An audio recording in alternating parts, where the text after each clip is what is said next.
Hey folks, oh there we go, we're on, welcome. Thanks everybody for arriving today and welcome to the final session of today in the Woodshed at ORFC.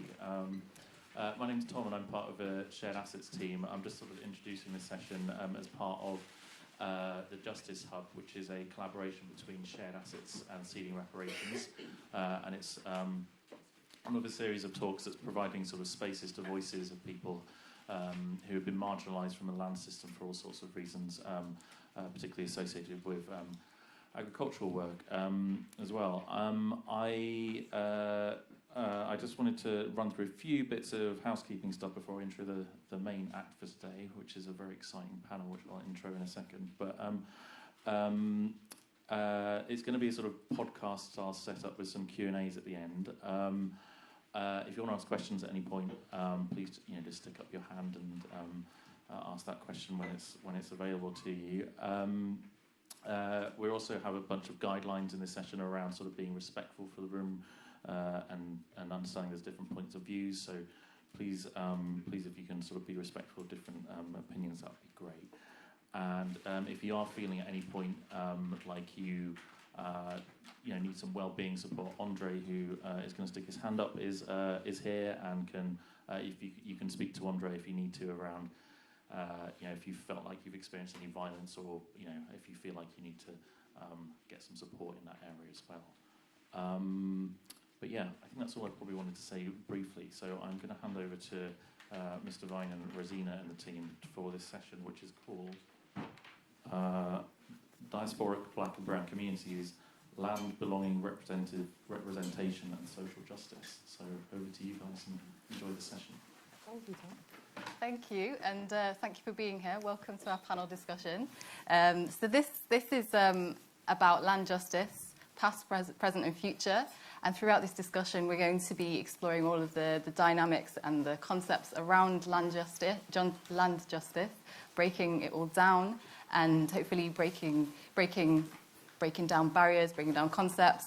And we're going to take you on a linear, immersive journey around people, past, present, and it's going to be really... Well, we want to try and bring in some more unconventional perspectives on land justice. And before I get into that, though, I'd like to acknowledge two panellists who couldn't make it with us today. Unfortunately, they had to pull out last minute, but I'd love to acknowledge them. Claire Retanon, who's the author of, and I want to get her book right, so let me just have a quick look. The author of Horticultural Appropriation and Unearthed, and she specialises in decolonising nature and making food growing a more accessible practice. And Elsie Harp, who runs Divina Botanica. She's a black folk herbalist and flower farmer and medicinal specialist when it comes to herbs. And the reason I wanted to mention them is because I think it's important to highlight all the different routes that you can go into this conversation. And we have. Should we first introduce ourselves, actually, Mr. Vine? So one thing we want to do is we want to have a more relaxed sort of panel discussion where we are more transparent and can really break the barrier between audience and panellists. So we're going to have a moment. We're going to start off by asking each other questions. So as panellists, we're also welcoming you to ask us questions as panellists, as hosts, sorry. And then there'll be a moment where we ask you questions, and then you can ask us questions. So should we first introduce who we are, Mr. Vine? Yes. Yeah. I've made some notes. Hello, everybody. My name is Miss Devine. And I am a multimedia journalist from Bristol, DJ, radio presenter, all of that stuff. And I can speak for Rosina because that's my business. She is my business partner. Please do. So what we do, just to cut time, I can speak for us both, is we work towards making the environmental movement more inclusive and representative of black and brown communities. Giving a voice to the voiceless. Oh, gosh, sorry. We place an emphasis on how social justice and environmental justice intersects as well. as well as challenging perceptions, creating new opportunities, and working towards making sure that the environmental emergency message is accessible to everybody. Because, you know, whether or not you believe that there is a climate emergency, you know, because some people, they think it's a hoax and whatever. I mean, whatever your stance is, we do need to collectively take action with the state of the planet. So yeah, that's what Rosina and I do. We connect and celebrate and help to empower, like I said, the voiceless. And we do this through the medium of workshops and panel discussions, networking, hosting events, and we also have a radio show in Bristol. We're radio presenters. We have a radio show called Black and Green Future, where we get the experts in as well to talk about, you know, pressing issues. And we're well aware that, you know, we're speaking to people every day. People are learning about this movement, and they're learning on different levels. So we have to make sure that, you know, we're well versed that, yeah, we speak in the language which everybody can connect to. Yeah, so I've spoken for you. That was really well done. Thank you. I mean, but you do some other things as well. Rosina's also a singer and illustrator. She speaks several languages. She's one of the most amazing people I know. Talented. Yeah, thank you. So yeah, I'm glad you mentioned that, just because I think it's really important to emphasise how everything's interconnected, and I don't really see a difference between creativity, health and well-being, and the environment. The environment is inherently creative. The more you connect to nature, the more you feel better, and you know it's a very continuous cycle. So. Yeah, and I also run a sound system called One Relation Sound System, and it's all about the oneness of all of us and interconnectivity, because I believe in the power of music. But enough about us. So now we'd love to introduce our two panellists. One thing that's really interesting is that now we've become a table of Bristolians. So we're all representing Bristolians. Since not all of our panellists were originally Bristolian. So. But we come from lots of different places. Yes. So that's okay. Yes, exactly. So this is what I want to get into. So we've got Amarish here, and you've done a lot of work around community gardening projects, as well as building rainforests, indoor rainforests. Yes. I started with just like a childhood hobby of sticking seeds in pots and then forgetting and then seeing things come up. And a recent conversation I had with my mother was that actually that's what she did when she was a child. And so that brought us closer together. And you know how difficult relationships are with your mother. So that led me to just self-indulge. And I had an office full of trees. People would knock on my door and go, "What's going on here? It's not a shop. There's no prices." But what happened was a teacher walked by, and I offered them a tree. I have a rainforest tree for your school. And they nearly took both my arms off. And then we went to that school and we built a rainforest room. But what happened, I suppose 2022, somebody offered us a tiny bit of money to go and do whatever we wanted to. And we decided to grow vegetables vertically. Because a lot of people on my doorstep have nothing but a doorstep. They don't have gardens. They don't have earth. So we said, grow veg on your doorstep when a doorstep is all you have. So that way, we started really getting interested in that whole field. And now, I really love the idea of growing food. I love my trees, but you can't eat them. Thanks, Amarish. And yeah, if you feel comfortable to share, it would be lovely to know a bit more about your heritage and if that's had a role in your connection with. I was born in India. I was 6 before I came here, and as you all know, that by 6, 7, you are the man you're going to be. The Jesuits said that, and I'm a pretty big believer as well. So I was, personality-wise, I was formed. And for me, it was a huge trauma to leave a large... I lived in a family of something like 23 people in a house on 3 floors. It was the best childhood anybody could have. I was loved by many, many people. And that sets you up. And when I came here, and I missed that whole way of life. That's why we used to grow things. Because I'm not going to tell you how old I am, but back when I was a child, mangoes were expensive. So you then grew something, and that reminded you of home, and your mum would say, yeah, I've seen that. So that connection with the land, I mean, literally, my mum was born in a village. Her father, their family owned some land. So they saw their veg being picked and within 2.5 hours being eaten. Now that to me that's luxury. That's a really meaningful luxury that we could actually bring to everybody. That's where we need to be with food. So I have a very strong connection with that idea that, I'm only one generation away from the land. Yeah. And then I might find myself in a very urban space. And so how do you make this work? This has been one of the big challenges. That's beautiful. You want more? Well, we will get more later, I'm sure. I'm sure. And then I'd love to introduce Carlos to the panel. So I'm really excited about having you here because we very rarely, when we talk about farming, we don't often think about chocolate. And you're going to be bringing in some insight into the cocoa or cacao. Is it cacao or cocoa? Cacao. Cacao industry. This is education. Each one teach one. So, and it'd be really interesting to know a bit more about, just start to learn a bit about your personal experiences, your professional experiences, and if there's any part of your identity that's kind of drawn you closer to this, to your mission in land justice and also in the industry of cacao. Yeah, well, thank you, Rosina. I'm Carlos Ayala, I'm also from Bristol, but born and raised in Ecuador. I'm Ecuadorian, Italian, with Italian roots as well. My family comes from the Amazon in Ecuador, so it's kind of a mix. And starting from land, and I think since I was a kid, I developed a really deep sense of loving nature and loving plants and cropping, planting, and fruits and this and that.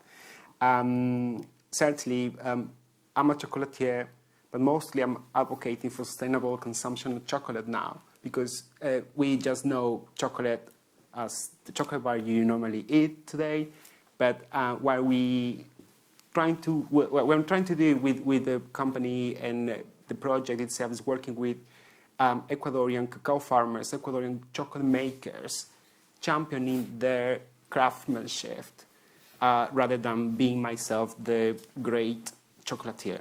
So I'm a catalyzer. I'm happy to champion and give a new significance of what chocolate bar is. So it goes beyond the chocolate bar. It's actually cacao transformed into chocolate. And I'm actually really happy to be in this session as well because there are a lot of stories in terms of social justice and land reparations, and there's a huge history behind the chocolate production. We ain't got idea, so we just eat the chocolate and that's it. But there's a lot of social impact from a commodity. Is actually one of the most beloved food in the world. And we ain't got idea, well, mostly we roughly know about how the conditions are. And I think it's really pertinent, and I'll be really happy to join here and discuss a lot of in terms of land justice, especially for cacao farmers, because we know a lot of, the big industries, but nothing behind the people responsible to bring you chocolate. So we ain't got idea, and I'm happy to join. Thank you for that. Thank you.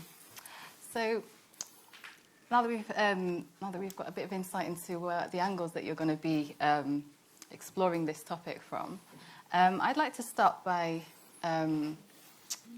reflecting on ancestral connection to land. But before I ask the panel, I'd just like to see a show of hands. How many of you in here know much about the connection that the ancestors in your lineage had with the land? I'd love to see a show of hands. And if you can't raise your hand, shout. Yeah, if you're able to raise your hand or nod, wink. If you're holding a baby or, just be creative. And how many are sort of first gen? I mean, are you like me? Are you one generation away from somebody who is close to land? For the people at home who can't... Oh, Brilliant. what did he say? My people still work on the land. Your people still work on the land. Fourth generation father. Farm. Still Brilliant. connected. That's what we like to hear, and hopefully we'll be hearing more of that in the next few years to come. And for the people at home who probably can't see the the audience, so how many in this room showed their hands? It was less than half, wasn't it? Yeah, I'd say about a third. About a third. Yeah. Yeah. Which is still a lot. We could, hopefully we'll be seeing more soon. Can I just say the reason, obviously, that you asked that question please. is because, regardless of your heritage or your ethnicity, we are all, wherever the demographic of the world, the geography of the world you live in, we're family. We're the human species. I know people say the human race, but we're a species, and we're cousins and distant relatives. But we're all connected to the land, regardless of whether it's Africa or Europe, so we all do have a connection, and we all have to eat food. Yeah. Also for leisure, spiritual, reasons. You connect with land. Yeah. And it's As Rosina says, the land and the earth is our first mother. Yes, it's our original ancestor, first mother, unconditional lover. It's the lyrics of a song, actually, that I'm working on. Respect your mother. I think I might call it that. Should we bring that up now? So, yes, exactly. This is what we're getting onto. So I'd love to... What are your initial reflections when it comes to ancestral connection, whether it's from a personal perspective, whether it's from what you've experienced when connecting to other communities, or what you know of your own industry? And, I think in a way one of the great things about having a mother who could tell you stories out of the Indian legends without reading. She could just reel off all the stories of the Mahabharata and the Ramayana. And all of when you listen to those stories, you realize these people were living in the forest. Hindu culture arose and was deeply connected with the forest. I mean, when you think about populations 6, 7, 8,000 years ago, they weren't huge. They'd hardly made a mark on the land. And so from both direct ancestors and also from the stories, you felt that this was an integral part of life. And as a child, you kind of, you're in your head, you're in your imagination, and then gradually you go, hang on, the reality I'm living in is nothing like this. And that's where that sort of idea comes of reconnecting. And although we are all we eat, so therefore we are connected with the land, but we don't have the spiritual dimension left. And I think in any kind of reimagining of the food system, we've got to stop looking at food as just this thing that tastes good. That's all we seem to care about. It tastes good and it looks good. It's not giving you that spiritual connection. Even if you grow a few salad leaves and eat them, that reestablishes, that reconnects. And I did physics at uni. I'm not supposed to believe in this kind of thing, but actually, when you do it for yourself, you realize that this actually has meaning. And I don't want to get very, spiritual about it, but it's tangible. Yeah. It's a tangible feeling and a sense of satisfaction. Yeah. Thanks, Ambrish. Do you have any reflections? Yeah, and it's actually interesting that you mentioned about the generations. I'm a third generation. There's 3 generations from my great parents. They got a big land in the Amazon. And I remember my grandmother always talking to me, telling stories about how they used to, my grandfather rolled tobacco, and how they used to, get raw milk and have patas muyo, and also wild cacao and things, green plantain. So I certainly have we have this connection. But I think in Latin America, most of the population is really connected, not just for the sense of food, but it's also for the spiritual fact that people are really connected with the land itself. You might know the term Pachamama, which is Mother Earth in Quechua language, and it's really important in our culture. And I think most in Latin America, communitarian societies are still well connected to land, not necessarily in Latin America, but also in African countries, in Asian countries.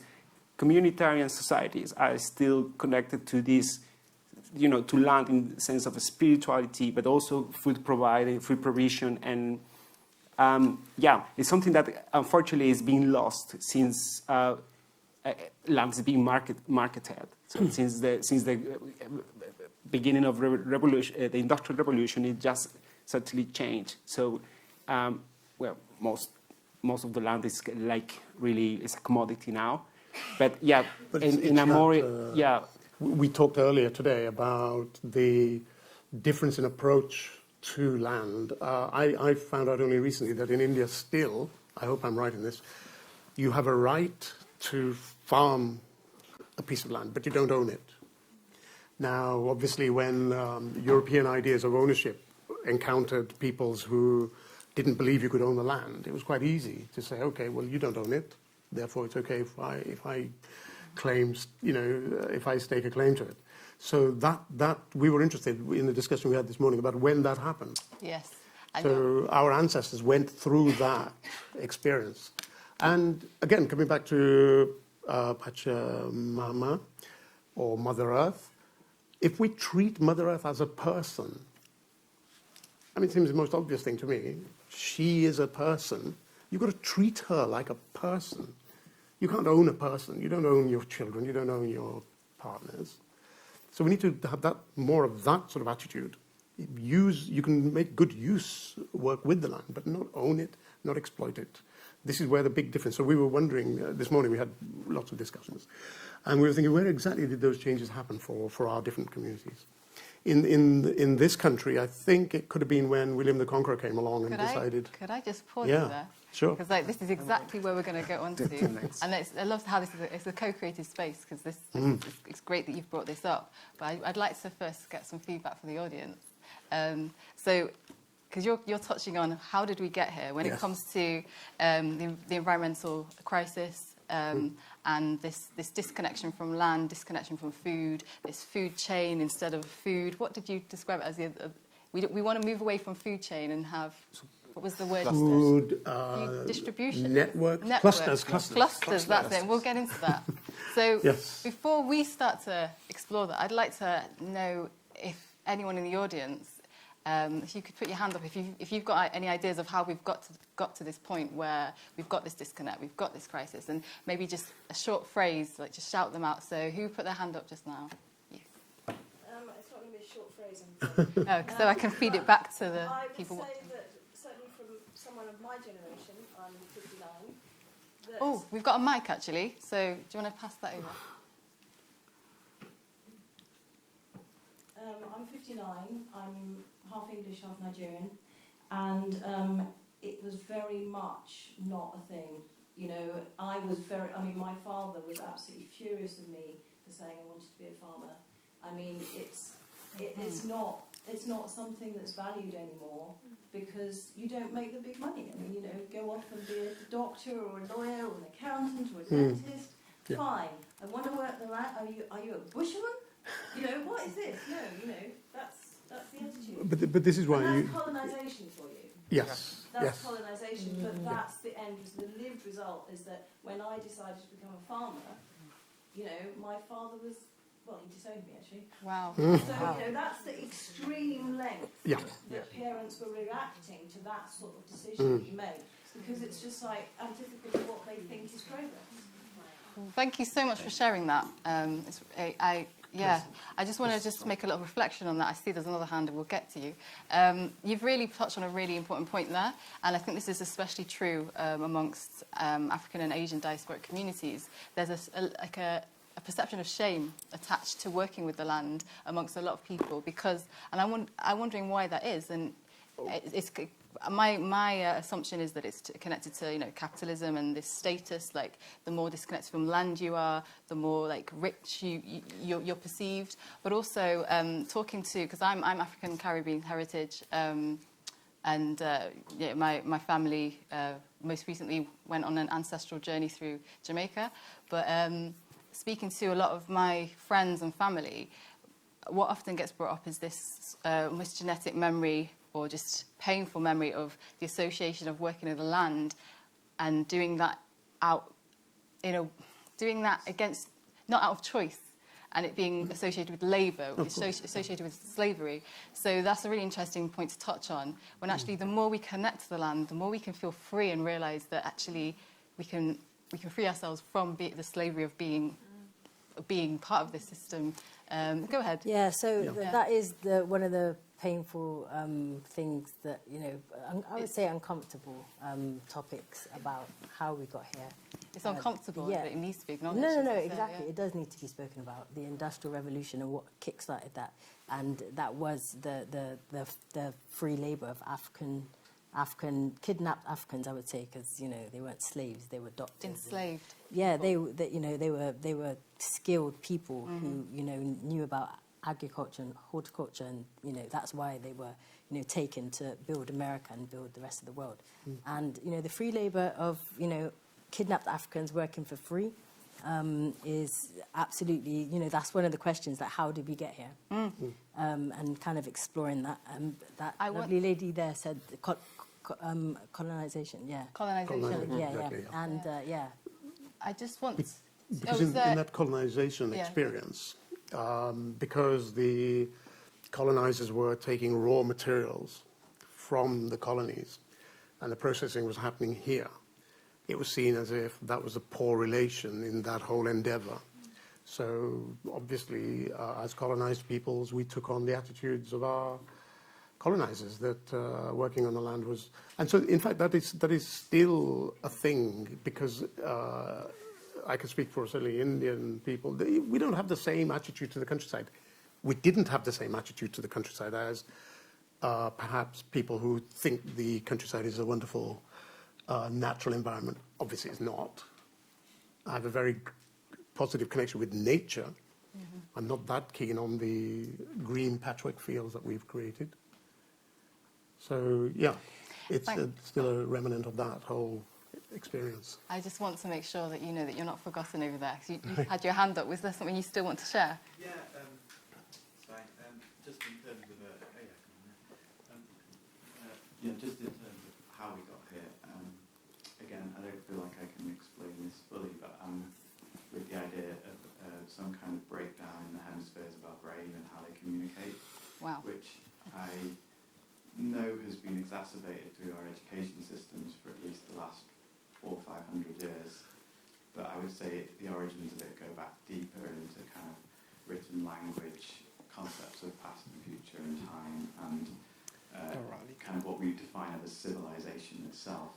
And in a natural sense, as a human species, if we're in really deep harmony with nature, we don't have such a strong emphasis on our rational part of our brain, more in the present moment with our creativity. Do you think it's anything to do with the faiths from the Middle East, the Abrahamic faiths? Because that line somewhere in Genesis, I can't quote it, but the line says something like, "We were put in dominion of nature." I'm like, what? Yeah. All the pre-Abrahamic faiths saw us as one of the creatures on this planet. And there's no assumption. And I'm not a practicing Hindu, but I actually read and really respect the core idea. That is, we're all connected. Therefore, there's no value judgments about this is a tree and I'm me. Really, there shouldn't. There's no, and Peter Singer, the very famous philosopher, says there's no way you can philosophically justify why you are more important than any other being. Full stop. Yeah. Thank you. Yeah, thanks for sharing that insight. So, There's a question. Let's just check the time. Squeeze in a little bit.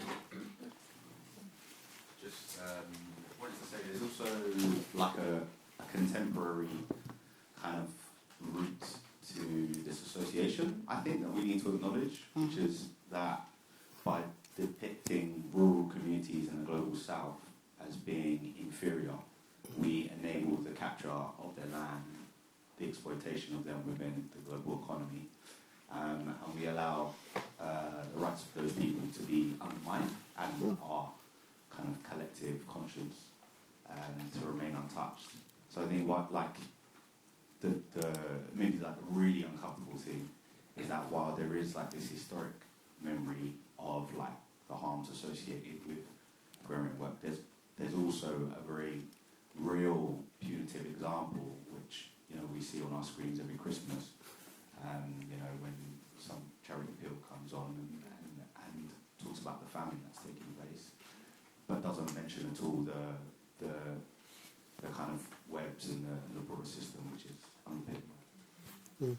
Thanks. And possibly I can point out just to fill, something interesting with cacao actually, because it's been kind of systemic since the colonial times when the Portuguese decided to transfer all the cacao production from Brazil to Western Africa, expropriating landowners in Africa and using them as labor and slave labor and bring all this production, transfer all the production to African countries.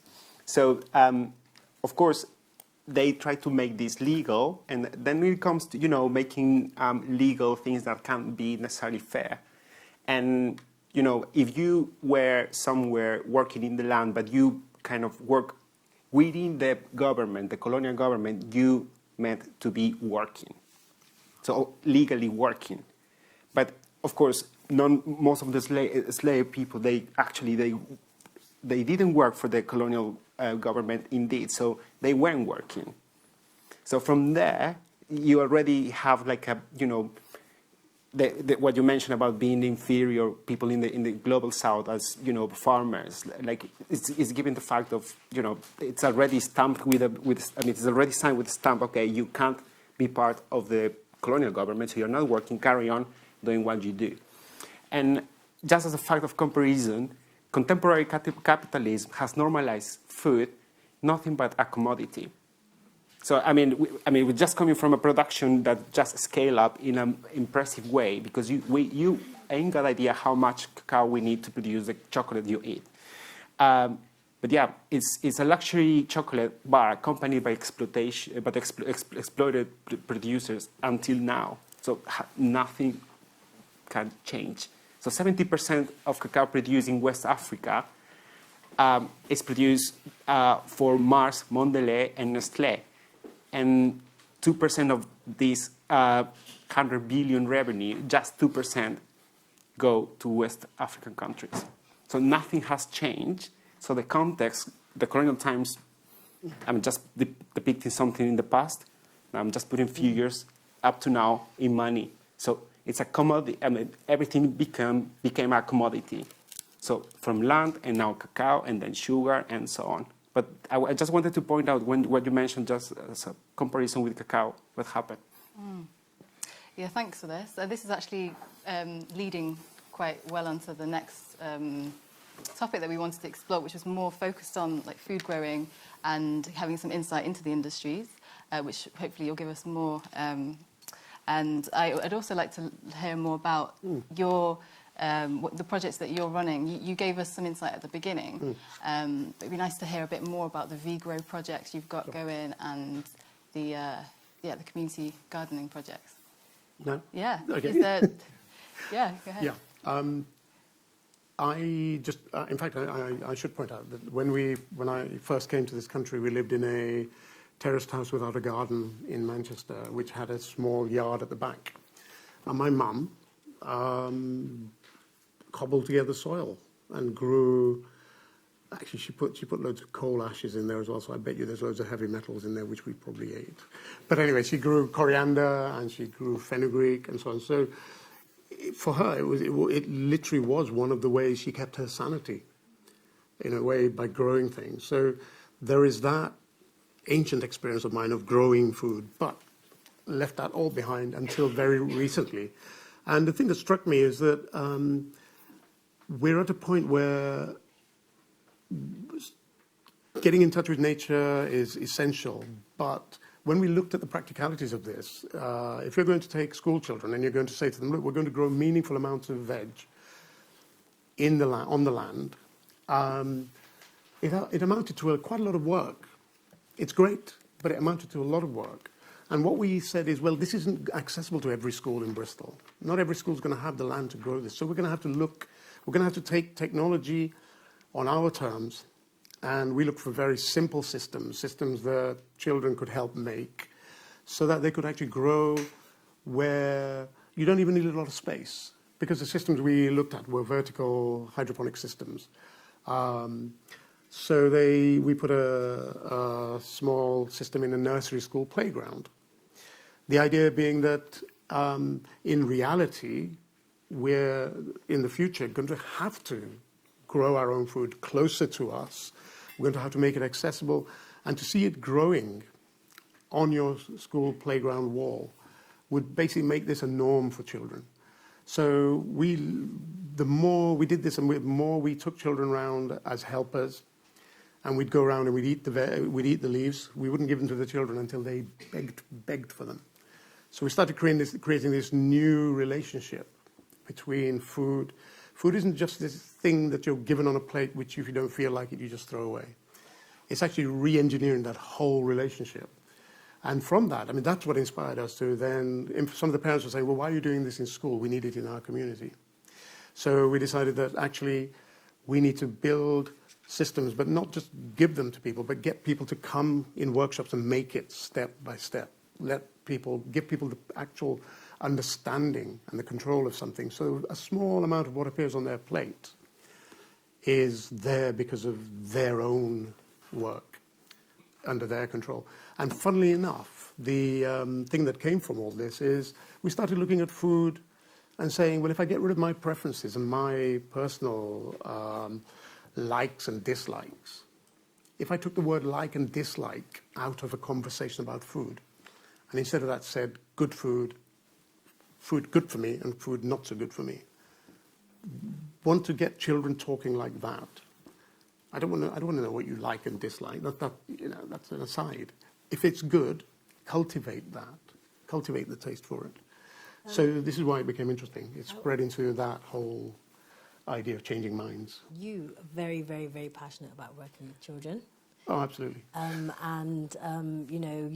You've quite often said that children are essential in the green movement. Do you mind elaborating on why you think that you need to reach the children? You get more bang for your buck when you work with children. You change one mind, that mind is going to be changed and will be around for the next 100 years. Yeah. I love old people, but hey, I'm older than all of you here, so I say this with some... it's really, really important. No, I am. It has to start with children. It has to start with the change of mind in them, because how else are you going to influence their parents? So each child then goes away, and at the very least they have one parent they can talk to about something they did at school which was different. And this is what's actually happened. The parents are then coming back and saying, well, why aren't we doing this in the community? So again, it really starts you thinking about how can we make this thing actually work so it's not a huge onerous amount of time on top of their normal tough lives. I mean, if you're a single parent with 2 kids, I've got so many friends who are in that situation. It's hard work. So how am I going to persuade them to come to a workshop on growing veg? So we're working on making these installations either at school, so you go and collect your children and then you collect some veg and go home, or on the way between school and home, very close to. And schools should be, in any community, schools should be the focus. That's all of community should revolve around schools. But we don't do that, do we, in our society? We don't put children, make them feel so special.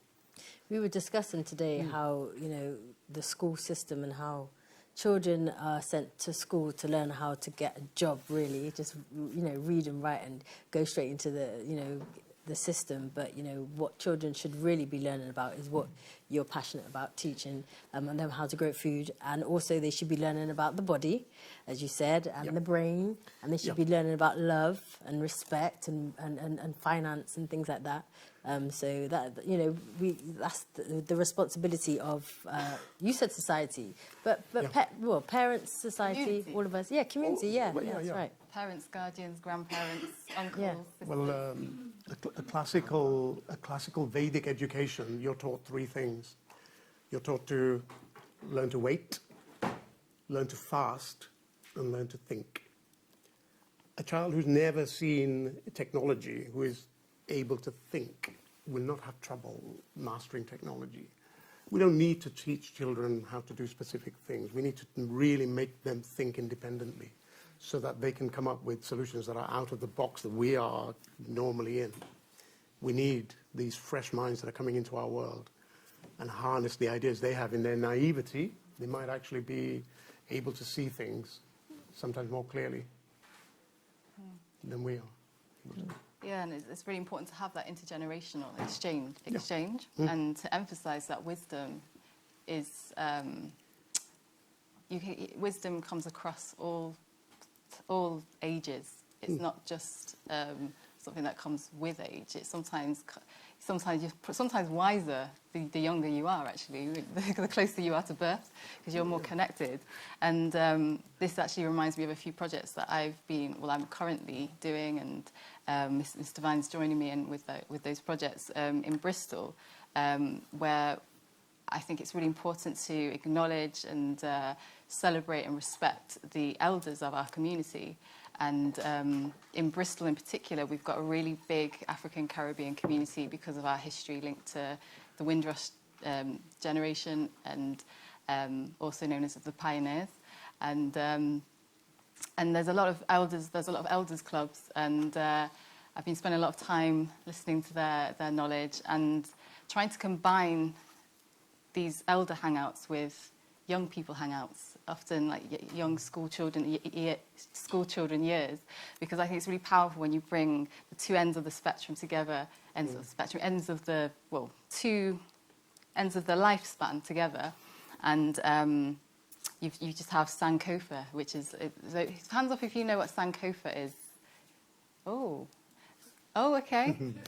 All right, well, yes, we've got a few of these. So Sankofa is one of my favourite concepts, it's an African principle, which is all about. It's often symbolised by a heart that's got like a nice sort of curly heart shape like that, and also symbolised by a bird that's looking backwards, and it's got a little seed or something in its beak, and it refers to going back and fetching, which is about really learning from your past, incorporating it into your present and bringing it into your future.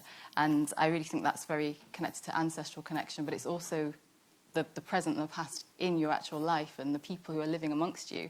So one thing I'd love, like one of the many activities that we've done is so the elders that I've been working with are very dramatic. They love to go into play mode, and they have so many stories that they share, particularly stories around Anansi. Now, who knows about Anansi stories here? Okay, quite a few. So Anansi is a wise... can you help me out here, Mr. Vine? Do you know Anansi? Nancy the He's a spider. wise spider who occurs in a lot of African and Caribbean. Does Anansi... Is Anansi present in any Asian stories? No. But it's often, there's a lot of like lessons to be learned, and there's often like concepts you see a lot of metaphors in nature where you can learn from nature about how to lead your life, and often concepts that are at the core of the environmental movement, like sustainability, living in a really reciprocal way, are at the heart of these stories. So it's really nice to see the children learning and doing role play with the elders in nature as well, and exchanging their own skills and stories as children to the elders, like their favourite places they like to go to, because all of these things are valid. Everyone's opinion matters, and we're all experts. So, yeah, I just wanted to add that in. Yes, speaking of the elders, we were talking about sustainability, and in some cultures, naturally recycle. Yes, true. Some cultures have, a cupboard where there are plastic bags and ice cream containers, which, then maybe it's not the healthiest, but, nothing is wasted. I was in Jamaica in 2020, and, naturally a lot of people live off the land, and, sustainability is a part of life in many cultures. It's, we were not reliant on the government, mummy and daddy, feeding us. Because it's been said that if there was an apocalypse, there would be 3 days worth of food left in the shops. And we've kind of, in the Western world, we've lost the ability to grow our own food, and it's I wouldn't say it's forgotten, but it's been transferred. It's been transferred to the power. So that's where obviously Amrish, you're making sure that you get to the babies. Well, the thing that's going to happen, I mean, we still think about globalization. Well, actually, if you really look at it, there are massive forces against globalization now. And when we see we're still so dependent on our fresh food coming from Holland and Spain and Morocco. Look what happened last winter when they had a very cold spell in Spain. There wasn't enough, so it went to people who were prepared, people who could buy it. But that idea that we can rely on this forever, I mean, why would you want to rely on things from very far away? By making sure that you have both the physical food grown here and have all the benefits of being close to your food, you get a double win. And just coming back to the elders, one of the things we want to address is to look at the epidemic of loneliness. Here we are, we think we're on a crowded island. We suffer loneliness, especially when you get old. So we're thinking of actually getting people who are, I mean, the things we build are not difficult. So we can get people to come in and teach the old to then teach the young. So we're using food, we recreate that sense of community and the sense of intergenerational contact, which is sadly missing. I mean, so many children actually never see many people that are well outside their age range. Mum and dad, teachers, but apart from that, they don't even socialize. They don't get the opportunity to socialize the way we used to. Yeah, I think you've touched on a really important point there about this sort of like tackling many things at once. That's the most sustainable way, the holistic way, is you can't look at anything in isolation. No. So you've got, what you've demonstrated is how you're helping people to be more conscious about the food that they're eating, helping them to tap into their environment internally, externally, and then there's the well-being, there's the social side. It's all there, the answers are all there. And it breaks down barriers. I mean, I don't want to use a V word, a plant-based diet. And there's no point in going and saying to somebody, you should do this. I mean, what's the point of that? You're going to get, resistance. But if you work with people and you demonstrate that food can be way more than just something you eat to survive, you then get that idea of compassion, the idea of considering the other. You get all those ideas in. So that's a way better way to persuade people that actually, we need to do this to save our skins, not the planet's. It's our skins we're trying to save. Mm. Yeah. So yeah, the problems are connected. Mm-hmm. The problems are across the board. So the solutions have to embrace everything. We're going to embrace nutrition. How do you persuade people to eat better? The best way to do it is by getting them to have a hand in growing it. So that way we can actually have a multi-dimensional solution for the multi-dimensional problems that we have. Perfect. How would you, speaking about globalization, actually, how would you propose this? I mean, taking into account the forces behind the reason that people lost notion about food, really. So there is no more, you're not eating because you're hungry, you're not eating with nourishment purposes. You already go to the shop, you get your tortilla española already packed, to just put in the microwave. You eat whenever you want. Convenience. So, you got all the stimulation on social media all the time. So you just open it, just scroll, you just see ads on the bus. So how we can actually, persuade when you have like these massive forces from globalization, techie forces that really, digging in people's consciousness on, we were speaking this afternoon about tuna, for example. We know tuna possibly from a tin rather than the whole massive, beautiful fish, which actually beautiful and big. So we lost connection from food, from aspects of nourishment, but also of origins, where you were explaining about, pasta and the pizza example, they have ingredients where it comes from. It's not just the pasta is there. And possibly I just want to drop this kind of couple of experience we got in Ecuador about. It's two because it's in Ecuador and Ghana actually. Just coming back to the Diasporic Black because Ecuador we got two really interesting experiences down there. In Bristol, I normally run sensory chocolate tasting experiences with this precious dark chocolate made with by Ecuadorian cacao makers, but cacao farmers in Esmeraldas province, which is actually the only Afro-Ecuadorian province. So if you go to Esmeraldas, 90% of the population is just Afro-Ecuadorians, black people. So I mean, they actually historically they've been kind of expelled. Like when the slavery ended up in the country, they've just been expelled to the Esmeralda, so they live there. So there's these Ecuadorian makers working with cacao farmers there, and in just trying to shift power to them, like giving back to cacao farmers the skills, the ability to produce fine flavor cacao, the ability to produce nice dark chocolate that not necessarily it's produced in Switzerland, or in Belgium. So this experience with Uma and the other one in Ghana, which is Veronique Mbida. She's the founder of Bantu Chocolate. She's a lawyer, and she left everything just to go and support the cacao farmers there in Ghana. Just because yet again, the idea was giving cacao farmers power back for them to control their own agricultural processes. And the idea was also, producing bean-to-bar chocolates. Possibly you are quite familiar with the term. So it's producing a chocolate that you actually be aware where it comes from. So it's a really good, it's really nice, the concept of a single origin or bean-to-bar, because actually when you try the chocolate, you know where this chocolate comes from. So which farm is being cropped, and how it's being processed, and then you got it in your table. So it's kind of more ethical. And the intention of doing these chocolate tasting sessions is actually inviting the people who participate in the sessions to connect when you explain the whole process. But when you got the chocolate, you connect with those who crop the cacao and those who process the cacao. And it's more a holistic experience.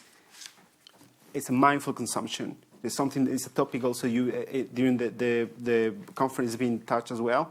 So it's a mindful consumption. It's low consumption because it's not necessary to eat like a big amounts of chocolate. And these two experiences are really brilliant. And we want to champion in this more. Yeah, Carlos, you spoke to us today about eggs.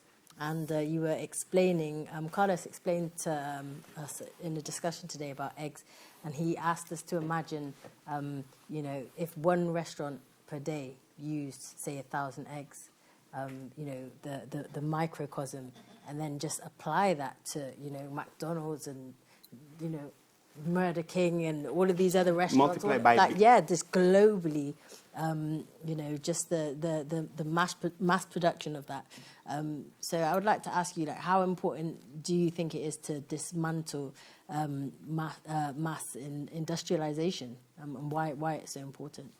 Yeah, it's interesting because I don't know if you guys have stopped to think about where these eggs comes from and how eggs are produced, how chickens are treated. We know nothing about poultry production, but yeah, it's interesting. If you go to a pub for a full English on Sunday, they use 2 eggs per person, so 1,000 eggs. So the pub next door, 1,000 eggs. Multiply this for £100 in a city, and then multiply this for a country, and put this into McDonald's, and scale up the amount of eggs are produced every day and how they're produced. So think about the same with chocolate.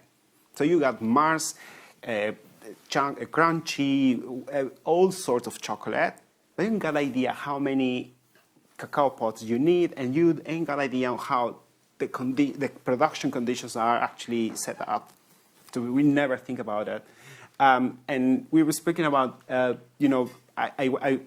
in my previous saying, I was saying that mindful consumption is key. You just stop to think about, okay, where this comes from and how this is produced and the amount.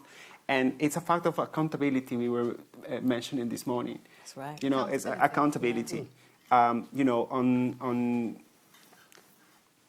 why we're eating this way. Why I go to the supermarket and I can buy like yolks or like white egg in a pot I can just use industrially. So why are we doing this? And accountability in the sense of, I think the companies as well, how are they producing, why are they producing, the amounts are produced. I normally think about poultry production, it's kind of the worst. We know pork production as well, pig production, but poultry is absolutely, I've certainly stopped eating, mostly chicken. I really like that you brought this up, because I was going to ask you, is there more you want to say? Yeah, and the last thing is like give back identity.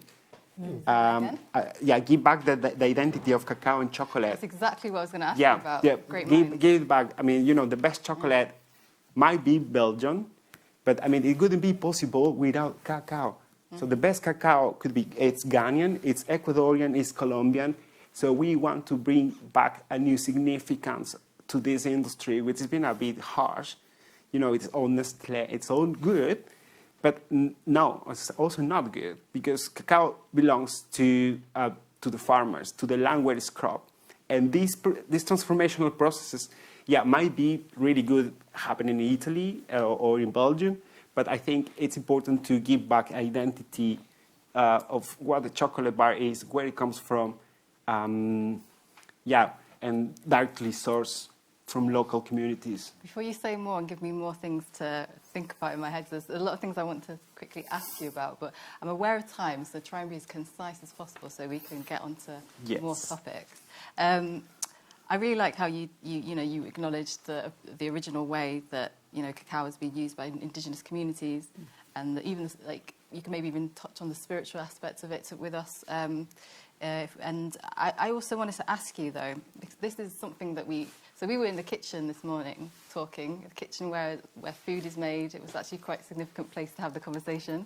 And you told us about, we asked you, when did milk start being added to chocolate in the way that it's added now, and refined sugar? Who did that originally? And I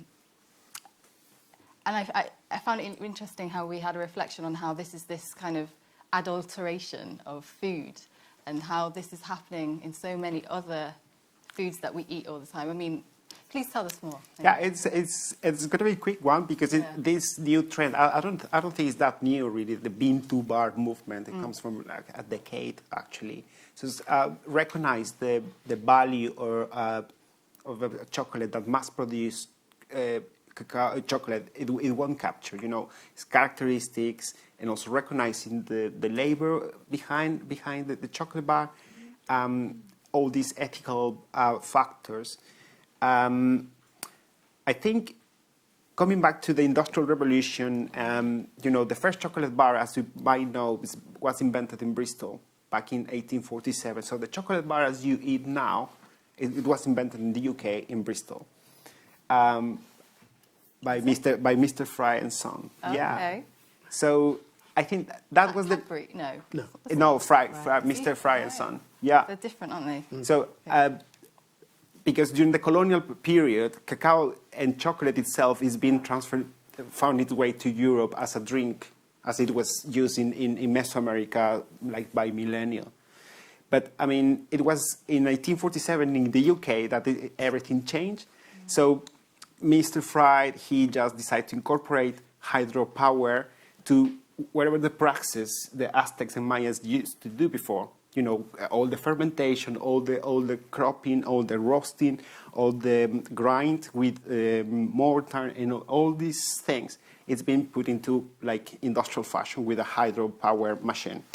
So then it was possible to produce chocolate bars as Fried he did.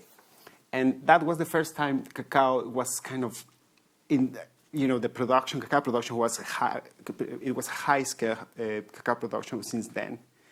And of course, it was a raw cacao paste. So the mold, the first cacao, it was just pure. If you have to taste dark chocolate, 100% is really bitter. And we're talking about cacao paste without refining, without crunching, without texture. So yes, then this recipe was improved by Swiss chocolatiers. They add milk and sugar to improve the recipe and make it more appeal. And well, now you get chocolate with nearly nothing cocoa solids, but a lot of sugar and fat. Thank you. Yeah. I just want to quickly engage the people listening, just very briefly. So we've been talking about consciously thinking about where the food comes from and the processes behind it. I just want to know, and just be honest, because we're all humans, but how many of you are really conscious about what you're eating in terms of what you're putting in your body and where it's come from? Or how many of you do slip into... Well, actually, I'm asking you two questions, so I don't know who... So how many of you are conscious about that and don't fall into the convenience sort of aspects of life as well? Okay. Oh, yeah, 50-50, that's fine. Yeah.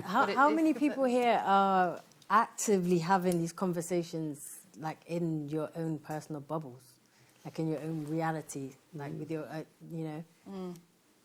That's good. Not bad. That's Yeah. good. And how many of you are going to continue to do this once a week after this conference? Every day, even. I just want to... For those tuning in, somebody said, how many of you are called a food Nancy? Nancy is the... Nancy the... well, I'm a food Nancy. A Nancy, the spider. I'd like to be in a Nancy food. But so just to quickly wrap this section up, because I just want to...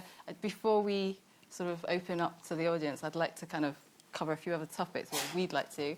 Gatekeeping. I just want to ask a very quick question. You've given some, and this is very quick, I'm going to give you 30 seconds. I think you've touched on it, but it's nice to wrap it up.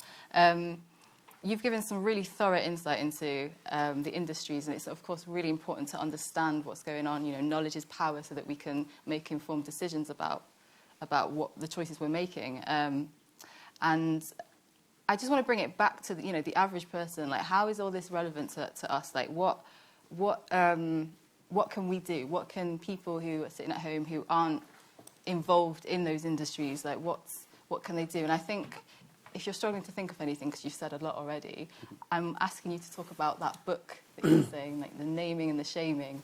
Yeah. People need to know what's what, the transparency. But it's just a suggestion. If you've got that's more fine. That's things fine. I'm just trying to remember. It was fine. It was here in Oxford, actually. I was in the library yesterday. And don't be why shaming. Why shaming is important.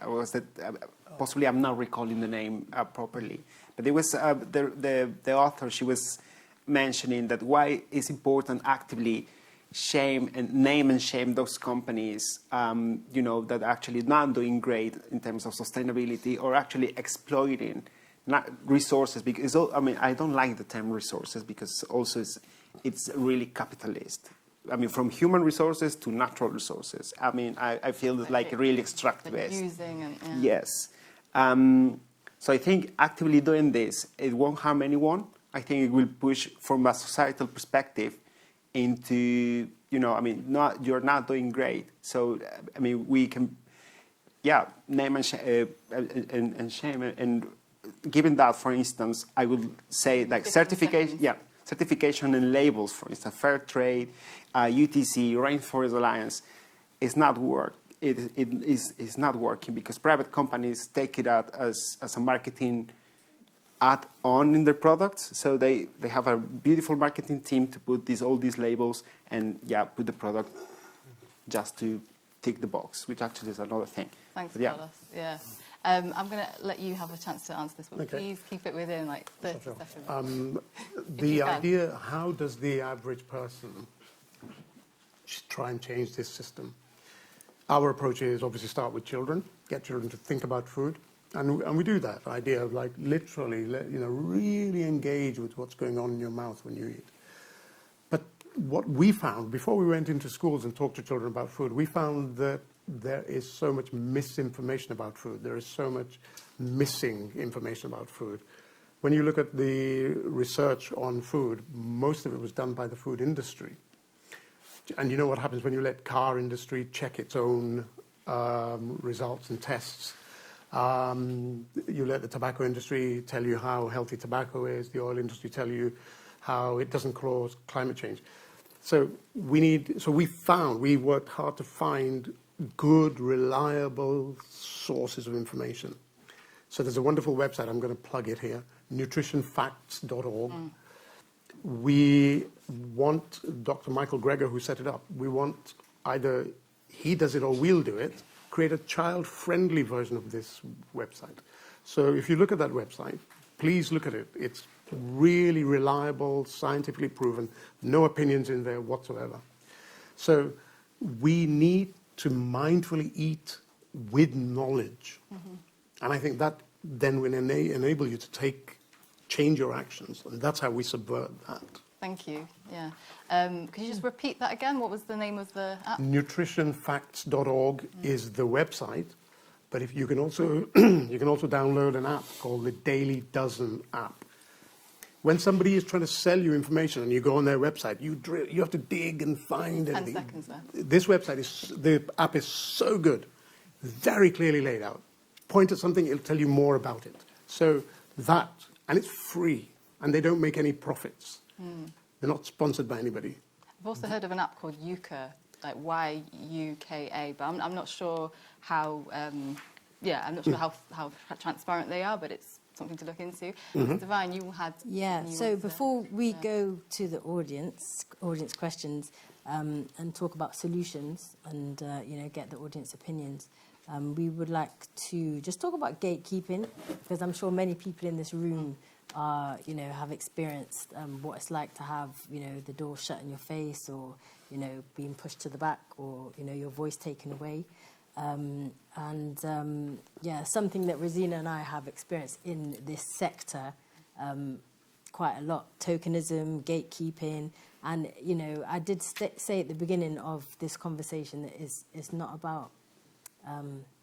we're a human species, we're a family here, we're all together. So it's not about, it's not like we spoke about how we got into this situation, the Industrial Revolution, the free labour of, African slaves, and, which, that's Barclays Bank and Lloyd's Bank and all of the banks and all of these big buildings that we see, that was accumulated from, it was a global economy. Slavery was a global economy for hundreds of years. But yeah, now in this day and age, it's not about blame. That's, we did say this conversation can be uncomfortable for some, but it's not about blame, because it's about like where we go from here and how we can all collectively like move forward. But some people are not willing to relinquish power.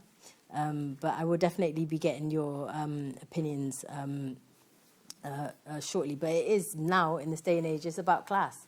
And it's not going to take one ethnic group to change everything. We do have to collectively work together. So, yes, it would be good to talk about solutions, because I would love to hear from the audience. Definitely. How they think that we can collectively do that. I just want to sort of reiterate what you're saying. It's not about blame, shame, guilt, victimhood. It's about all of our different roles in this. And accountability is a very positive thing. It's not always a finger-wagging thing.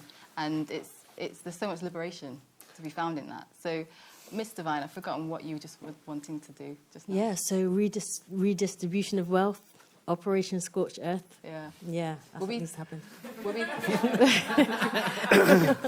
Okay, Start from scratch.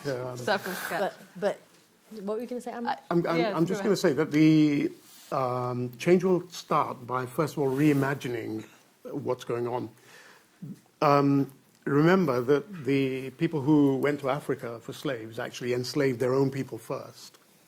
White people here and in Ireland and in Europe were enslaved before they went to Africa. So rather than cast this thing as a color thing or an ethnicity thing, the divide that matters now is the 1% super rich. Why we are failing is because there's no political party that can actually say, hey, you might be a lawyer and you might be living in a cardboard box. You've got more in common than that 1%. We're not going to change anything unless we unite the vast majority of our population. And we're uniting for mutual benefit. So that's the crux of all of our problems. We need to take power away, not through violence. Yeah. We don't want to violence. Self-defense, maybe? Yeah. Intellectual violence, maybe, but Yeah, the sword of your tongue.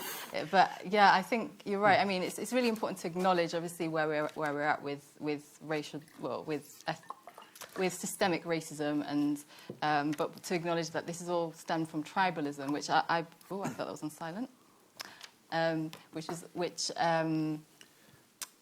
for my definition of like tribalism is this arbitrary like grouping of people based on arbitrary features, and well, that's my definition. That's how if you break it down, and but we could go into this deeply. just on a quick one, Yeah. a very quick one. I read something written in the Edwardian period before the First World War, and it was an aristocratic family talking about other people of their same race, but they didn't see it like that. They were talked about as a different species. The workers on the land didn't feel the cold as much as we aristocrats do. Their bodies are different, so they can dig and work all day.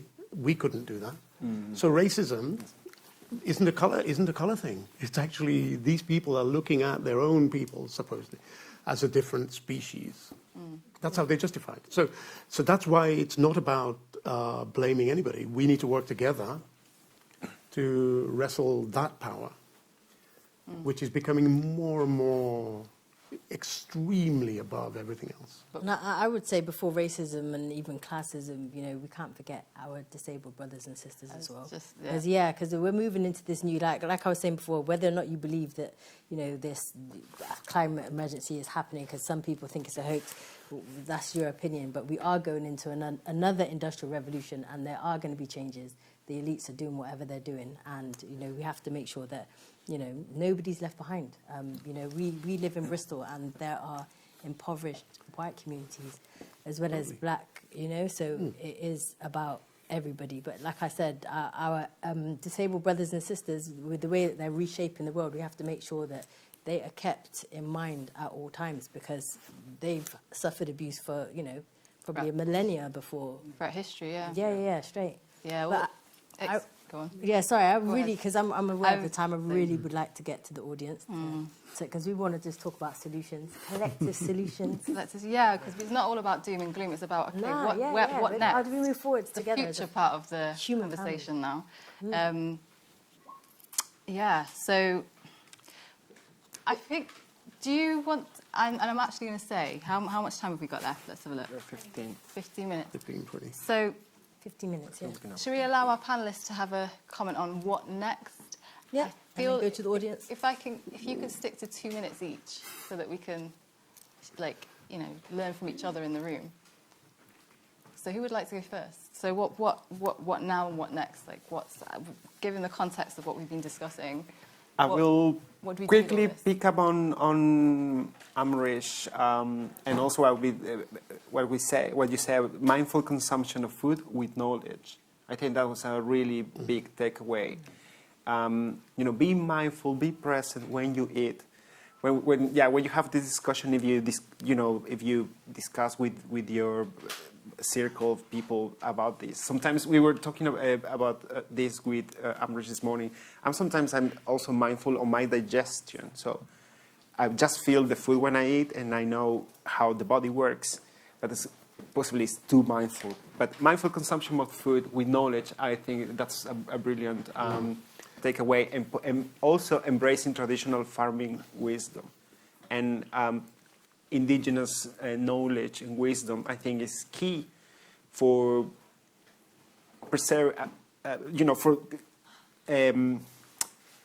having a real sustainable farming. Sometimes I think science in a capitalist way, also kind of put aside the indigenous knowledge and the indigenous wisdom, it's just because it can be industrialized anyway, or capitalized. So better get rid of it. So yeah, traditional wisdom and mindful consumption with knowledge.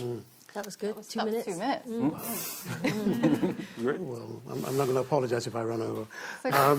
Mindful consumption. You're not eating for one.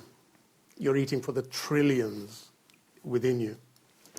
So this idea that you're separated, you're that intimately connected with a huge ecosystem within you. You feed that ecosystem, it'll look after you.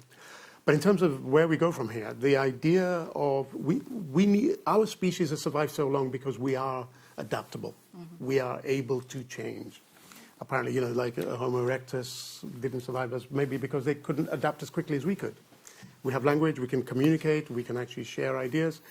So using food, we want to tackle all of the issues we talked about. Health, mental health, loneliness, how to change ideas. Change ideas by giving. So if you grow with people and you give them knowledge and you give them food, that's the way to persuade people. So that's where we go from here. We recreate the village around our little grow systems. So ideally, that's what we want to do. We want to live, we human beings feel comfortable when we are living in a community that we know and of a certain size. There's a number for that, isn't there? So many people and no more. Yeah. Yeah, if we're in a bigger group, we're living in a constant state of anxiety. If we can break down some of the area very quickly, the area where my office is, there are many, many, many different groups of people that slide along past each other but don't interact. And that causes anxiety because you don't understand that group. So let's get people together. Let's get people to work together on something we all need. That's where we want to go. Nice, nicely done. Thank you, Amri. So we'd like to go to the audience, and I'd like to pose the question to the audience, solutions, but like what's one thing that you think that we should be talking about in 2024 regarding environmental justice and social justice? Oh. Do we have the microphone? Oh. Yeah, can we... Yeah, do you want to shout out? I'd just shout out.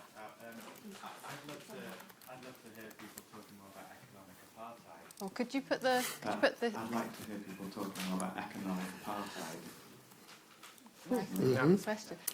Could you pass that to the person with the grey... Yeah. Hello.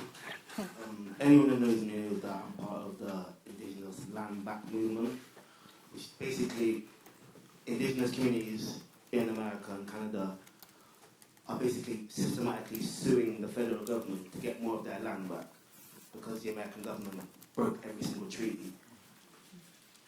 So I don't know if all you believe that clean water is a fundamental human right, but the American government said it's not. So when you go to reservations, their water has got mercury in it, their water has got copper in it, and they're really unhealthy. My whole thing is, at what point do Indigenous communities start resisting physically?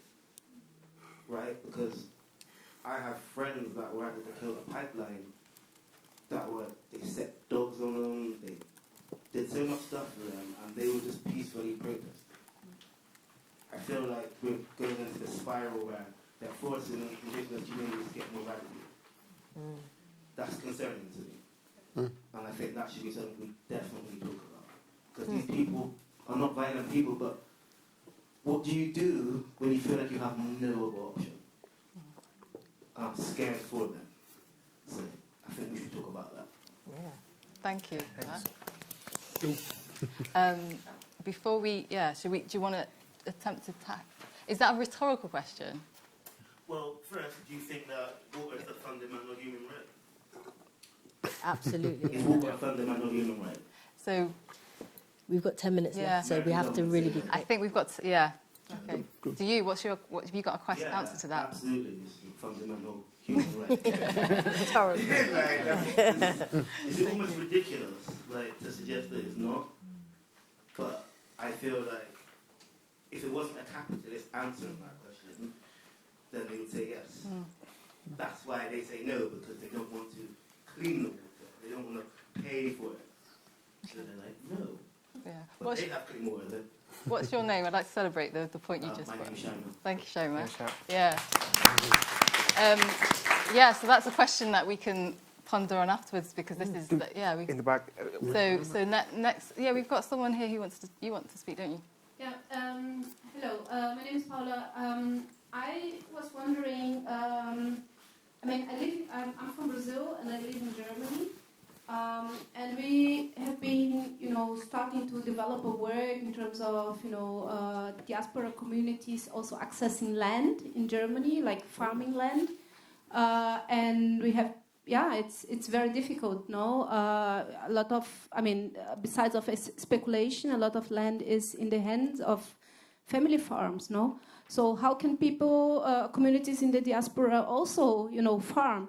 So my colleague here just said you start farming, here. So I was wondering if there are positive examples of strategies here in the UK, how diaspora communities can also access land, because in Germany this is not easy at all. So it's a question actually to the panelists, but also to the audience. I would be keen to hear more. How have you been, trying to have land justice for diaspora communities also here in this country?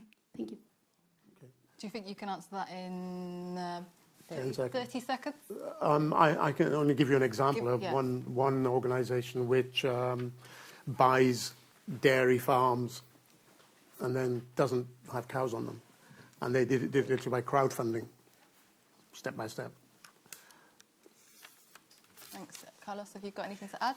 I have kind of a radical example I can give you from Ecuador. The indigenous movement back in the 90s, they mobilized ridiculously. There was a massive movement, a protest, riots for months. And I'm telling you this because also my family had we had a family land in the Andes as well. But all the indigenous communities just went through all these haciendas, which is actually the big piece of land. And it was a massive revolution. Since 1990, the government decided to retrieve the land back to communities after that experience. It was months. They went through the haciendas, like really pushing people to give those land back.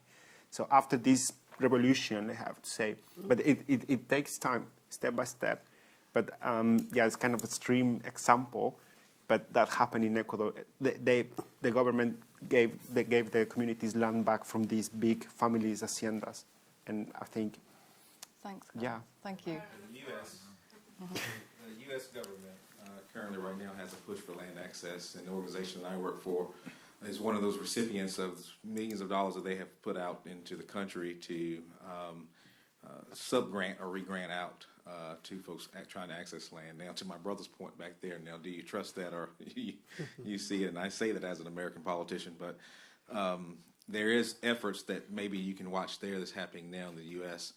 To see how it will materialize. But a lot of those funds have been released out now, and organizations like ours are coming up with those type of programs that will assist folks with land access, rather it be granting someone the money that they need to put down to get the payments within an affordable range, or working with those retired farmers. There are a lot of land conservancy groups in the U.S. that are trying to get those properties. Have they sorted out the water rights along with land?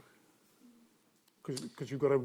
Yes, very little. We have some issues around like mineral rights, but not necessarily like the water rights in the U.S. If you purchase the land, then you have, if that stream or that what's name runs through your property. But if your neighbor digs a deep well... obviously the aquifer could be coming from wherever when you're talking about groundwater and those type of things. So, because that's still open to abuse, isn't it? Because you can have a big piece of land and somebody buys a small piece of land and digs a deep well. They get the water. So this is the kind of thing when he's suggesting a very radical way, it's because the opposition is going to be very insidious and radical in it. I would argue that most people would think that the next civil war in the United States would be over water when we get out to California and those places that are suffering from severe drought. Europe isn't that much better off. Climate smart agriculture is so important, and understanding that this is a challenge, and that we all need to come on board to fight together. It's interesting because we know water as a bottle now. You know, I mean, since the 90s, we all have bottled water, commoditized, monetized, natural resource. So it's indeed going to be conflict. It's almost surreal how, like, how you brought up how water is a fundamental right, and it's just surreal how something that we should just be able to freely access is just owned. You know, it's been altered, and you know. But I noted that there's a lady at the back who's patiently been waiting to speak. So I just like to squeeze one more person in. And you've got to speak. Who's that? Yeah, at some point also air. We're going to have a bottler for sure. Yeah, bottler. Yeah, absolutely. Air in a bottle. Yeah, you'll be able. Yeah. In lots of places. I think one of the things that hasn't necessarily been addressed but is really important is diasporic privilege. And so, you know, I'm Bangladeshi, but I've lived in Canada. Now I'm living in the UK, which gives me a ton of privilege. And thinking about this globalization of a planet, I think there's very few conversations happening around what do we actually, as people, some of us who are diasporic, who live between worlds, how do we navigate and use those privileges and use our voices to actually support and talk to our communities in ways?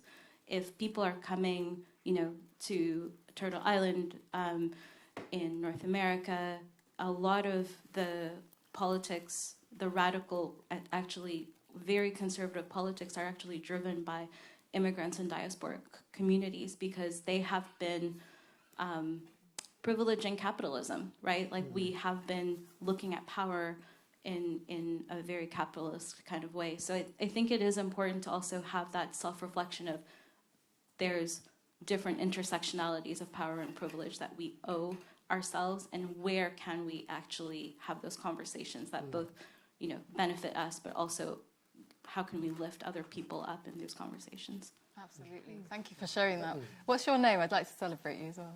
I wish I'd asked everyone. If you want to share it, I wish I'd asked everyone. My name is Raisa. Thank you, Raisa. So did you say you spotted someone else? I think we might be able to squeeze one more very quick question. Not question, or reflection.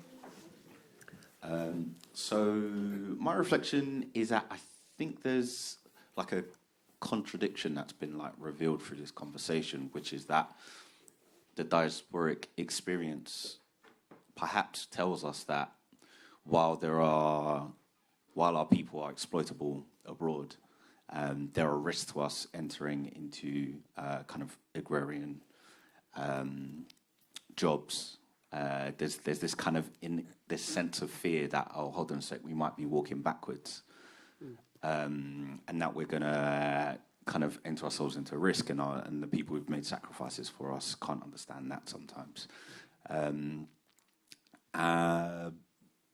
But then we haven't really necessarily squared that circle in terms of like what does that mean for our action here, and I've heard quite a lot today about like the balance between working with elders, do we tackle children, and I think there's something here about like what is a diasporic like set of responsibilities as well as like hopes, and you know what's the vision that you know some of us are trying to cultivate to acknowledge that reality that as long as some of us are vulnerable to exploitation, all of us are.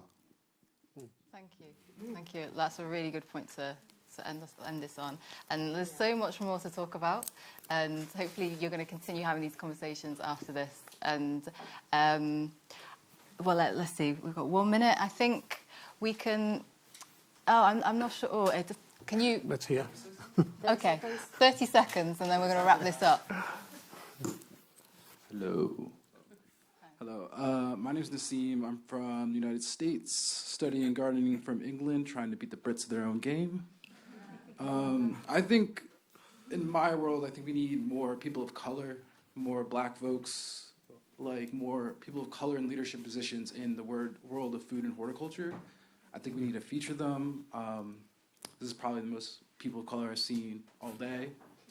I think this conversation should be in a bigger room. I know that like when we talk about regenerative agriculture, you said traditional wisdom, like why is the white horticulture world telling me how to revitalize the world that they destroyed? So I think we need to have more people of color on that platform to talk to a bigger audience. And yeah. I'm so glad we squeezed you in at the end. And Can I just go ahead? Go ahead. Did you want to say something? No, you go ahead. Okay, so sorry. If it could be with 30 seconds. 30 seconds. 30 seconds. 30 seconds. Did you say 30? 30 seconds. Okay. Yeah. This is where it gets like. I feel like the solution in that is to raise our wages. I've been in this since 2018, which isn't as long as many people in this room, but the stagnated wage back then was $12.50 an hour, and it's not moved very much. So if you want people to come into it, particularly people of colour, raise them wages. Yes, please. This is something that Mr. Divine. This is something that Mr. Divine wages have been frozen for so many different professions. Yes. Look at the doctors. But that is our time, ladies and gentlemen, boys and girls. Thank you. Thank you. We've been blessed. Thank you very much. Thank you.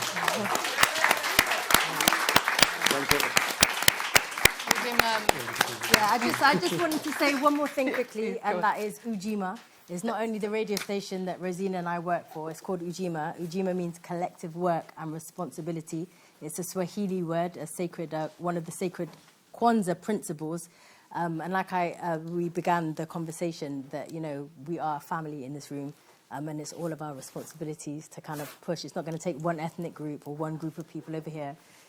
So it's going to take us all to come together and, make that change. Collective work and responsibility. Yeah, let's keep the conversation going. So thank you. We've been Black and Green Future. Thank Miss you. Divine, Rosina, Carla and Amrish. And everyone in the audience.